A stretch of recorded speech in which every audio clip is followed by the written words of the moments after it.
Hello everyone, I welcome to all of in this video. इस video में बात करेंगे जम्मू कश्मीर की तरफ बैंक की तरफ से एक नोटिफिकेशन आउट हुआ है, जारी हुआ है, जिसमें उन्होंने engagement of the apprentice under the apprentice act 1961। कहने का मतलब यहाँ पे नंबर ऑफ वैकेंसीज यहाँ पे देख सकते हो 278 हैं। और इसके जो आप फॉर्म है वो अप्लाई कर सकते हो। 24 दिसंबर से 7 जनवरी तक ये फॉर्म अप्लाई होंगे। डेट ऑफ ऑनलाइन एग्जामिनेशन आपका कब होगा उसके लिए एक अलग से आपको एक नोटिफिकेशन में बता दिया जाएगा बैंकिंग द्वारा। तो मैं आपको बता दूं, ये जो बैंक की रिक्रूटमेंट रहती है ये आपकी परमानेंट नहीं रहती है।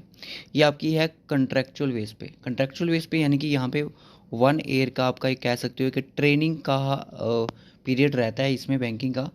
तो जब आप इसको ज्वाइन करते हो, वायदा के वे आपको इसका पेपर क्लियर करना पड़ता है। पेपर क्लियर करने के बाद आपको क्या करना पड़ेगा, इसमें 1 साल की जॉब करनी पड़ेगी। तो 1 साल की जॉब करने के बाद आपको इनकी तरफ से एक सर्टिफिकेट मिलेगा, जिसके दौरान कि आप जम्मू कश्मीर बैंक में जॉब मतलब कि आप ट्रेनिंग वहाँ से ले चुके। तो फिर उसके सर्टिफिकेट के थ्रू आप किसी भी प्राइवेट बैंक में जा सकते हो, अप्लाई कर सकते हो, कहीं भी अगर पोस्ट वगैरह खाली हो तो उसका एक बहुत ही ज़्यादा प्लस पॉइंट रहता है, बेनिफिट रहता है।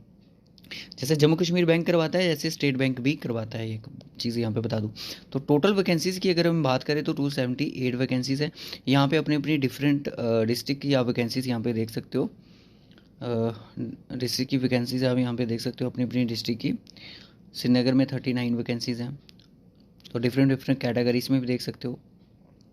यूटी अगर लद्दाख की बात करें तो यहाँ लेह और कारगिल में भी 2 डिस्ट्रिक्ट है, यहाँ पे उनकी बात करिए, बट अभी तो 7 डिस्ट्रिक्ट हो चुकी हैं इनकी। और उसमें रेस्ट ऑफ इंडिया में कहाँ कहाँ पे, दिल्ली में, मुंबई में, लखनऊ, बेंगलोर, पुणे, मोहाली में भी डिस्ट्रीब्यूशन किया गया वैकेंसीज़ को। ठीक है। क्वालिफिकेशन के लिए आपकी ग्रेजुएशन होना ज़रूरी है। एज आपकी 20 से लेकर 28 तक की एज होना ज़रूरी है। यहाँ पे बात कर रही है कि ड्यूरेशन ऑफ ट्रेनिंग जो होगी वो आपकी 360 दिन की होगी। और आपको जो इसकी सैलरी होगी वो भी गिवन दी जाएगी, जो कि कितनी होगी, 10,500 होगी per month for the engagement period of 1 year, out of which amount 1500 shall be disbursed by government agency through the DBT. कुछ ये यहाँ पे आप देख सकते हो कि कुछ इसके ऊपर एक्स्ट्रा अमाउंट पे जो पे किया जाएगा, यहाँ पे आप देख सकते हो गिवन दिया गया, वो किनको मिलेगा, जो उनको मिलेगा जो कि 35 ईयर से कम है। मतलब इस चीज़ को आप छोड़िएगा कि कह सकते हो कि अपनी जो सैलरी है वो 12K प्लस रहने वाली है यहाँ पे। ठीक है, 1 साल के लिए। उसके बाद देखो मेन चीज़ यहाँ पे पता क्या है, आपको एक टाइम का पता चल जाएगा कि किस तरह की बैंकिंग की जॉब किस तरह से होती है। ट्रेन हॉर्स जो होंगे आपके 10 बजे से लेकर 5 बजे तक की आपकी ड्यूटी रहेगी जेके बैंक में। और उसके बाद यहाँ पे देखो, इसके लिए आपको पेपर क्लियर करना पड़ेगा। बहुत सारे बच्चे इसके लिए अप्लाई नहीं करते हैं क्योंकि वो चाहते हैं कि हम एक परमानेंट बैंक की तैयारी करें। उसके बाद यहाँ पे देख लीजिएगा, उसके बाद यहाँ पे क्या चीज़ें दी गई हैं, रिजर्वेशन के रिगार्डिंग भी चीज़ें दी हैं। अगर SC ST से बिलोंग करते हो, OBC कैटेगरी से, आपको एज रिलैक्सेशन यहाँ पे प्रोवाइड किया जाएगा। सिलेबस की बात करें तो सिलेबस आपका रिटर्न एक ही, आपका सिलेक्शन प्रोसेस आपका एक ही रिटर्न एग्जामिनेशन यहाँ पे होता है, जिसमें आपकी जनरल अवेयरनेस और इंग्लिश कम्प्रीहेंशन पूछा जाएगा आपसे 50 मार्क्स का। और ये मैक्सिमम मार्क्स कितने होंगे इसके, 50 ही होंगे। और 30 मिनट के अंदर आपको ये दोनों सेक्शन कंप्लीट करनी है। क्वांट और रीजनिंग की अगर मैं बात करूँ यहाँ पे, तो आपको 50 क्वेश्चन होंगे, 50 और कह सकते हो 25 रीजनिंग के, 25 उसके होंगे मैथ के होंगे। तो 30 मिनट के अंदर आपको ये सारी चीज़ें कवर करनी है। ठीक है। तो 1/4 नेगेटिव मार्किंग भी यहाँ पे देखने को मिल सकती है।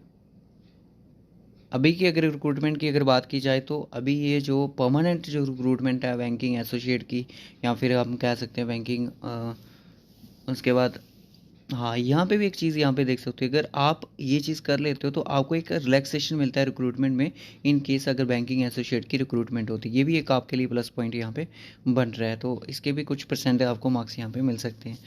तो एक एग्रीमेंट होगा, मैं आपको बता दूँ, ये आपका और बैंकिंग का 1 साल के लिए। एग्ज़ाम सेंटर आपके ये डिफरेंट डिफरेंट प्लेसेस पे बन सकते हैं, तो अप्लाई इसके लिए ज़रूर कीजिएगा। देखो, जो अभी परमानेंट रिक्रूटमेंट की मैं बात कर रहा था कि परमानेंट रिक्रूटमेंट क्या होगी, उसके लिए देखो अभी 2025 में रिक्रूटमेंट तो मेरे ख्याल में आनी चाहिए, क्योंकि नोटिफिकेशन की बात करूँ तो 2018 में रिक्रूटमेंट आई थी, फिर उसके बाद कोई रिक्रूटमेंट नहीं हुई है जम्मू कश्मीर बैंक की। तो आनी चाहिए। वैसे काफ़ी टाइम हो गया, क्योंकि 4 से 5 साल का पीरियड हो चुका है, ज़्यादा हो चुका है एक हिसाब से देखा जाए। तो बाकी इसका पूरा नोटिफिकेशन मैं आपको अपने टेलीग्राम चैनल पे प्रोवाइड कर दूंगा, आपको इसको पूरा डिटेल से पढ़िएगा। सिलेबस मैंने आपको इसका बता दिया है। सिलेबस अगर पूरा डिटेल से अगर इसका सिलेबस चाहते हो, इसका प्रीवियस ईयर का पेपर चाहते हो, तो कमेंट बॉक्स में आप ज़रूर मेंशन करें कि हमें इसका प्रीवियस ईयर का पेपर क्वेश्चन पेपर भी दिखाइएगा कि कैसा होता है कैसा नहीं होता है। और इसके लिए मैं आपको बता दूं कि आपको बहुत ज़्यादा स्पीड चाहिए। अगर आप न्यूली ग्रेजुएट हुए हो, नए नए एग्ज़ाम की बैंकिंग की तैयारी कर रहे हो, तो इस फॉर्म को आप ज़रूर फिल कीजिएगा ताकि आपको एक पता चल सके कि एग्ज़ाम बैंकिंग का कैसा होता है। तो एसबीआई के फॉर्म भी लग रहे हैं, वो परमानेंट जॉब है, उसके लिए अब आप ज़रूर अप्लाई कीजिएगा। इन सभी बैंकिंग की जॉब के लिए अगर आप तैयारी कर रहे हो तो इनको अप्लाई करना आपको ज़रूरी है। सो बाय बाय, टेक केयर। इस वीडियो में जितना मुझे आपको समझा सकता था मैंने समझा लिया। बाकी इसका डिटेल अगर बात करूँ, डिस्कस करना हो तो वो काफ़ी टाइम लग जाएगा। इसका नोटिफिकेशन मैं आपको अपने टेलीग्राम चैनल पे डाल दूंगा, व्हाट्सएप ग्रुप पे डाल देंगे, उनके लिंक जो है आपको डिस्क्रिप्शन बॉक्स में मिल जाएंगे। सो बाय बाय, टेक केयर। बाकी मैं आपको बता दूं कि ये जो सिलेक्शन आपकी होगी मेरिट बेसिस पे होगी, ठीक है। तो देखो यहाँ पे भी आपको क्या देखने को मिल रहा है, कंपटीशन देखने को मिल रहा है। So take care guys. इसके साथ चलते चलते आप अपने बैंक की एग्ज़ाम की तैयारी भी कर सकते हो। तो टेक केयर गाइस।